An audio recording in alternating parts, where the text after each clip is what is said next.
Whenever I heard them say, you can resign if you want, I refused because I haven't done anything wrong. Rosario Chico is a mother, above all, but a mother without her kids. We've sat down with the child advocate before, as she's called for reform at the Oklahoma Department of Human Services all across town. She's also spent the last 6 years working for them and tells me she was just fired last week. I just knew this was going to happen. It was just a matter of when.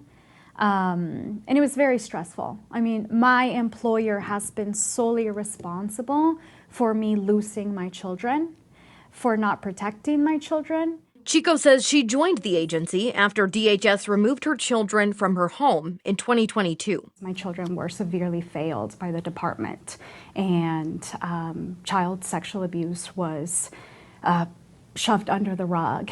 Over the last year, Chico has been outspoken, leading advocacy events all across Green Country, even spearheading a petition for a grand jury investigation. Just one day after we covered this rally, Chico was terminated by the agency. Every time I got on the news, every time I spoke, every Facebook Live, I just felt that I would be fired. But to me, I can't stay silent. I can't stay silent for my children, and I can't stay silent for other families that are being affected. It wasn't a performance-based decision, Chico was told, but rather because of a radio show appearance she made in early September. I don't think that they followed their policy.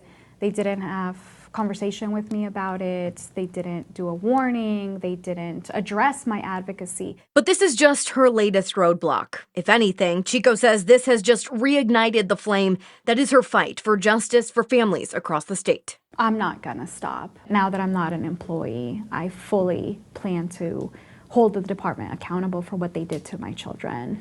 Steph Manchin, 2 News, Oklahoma.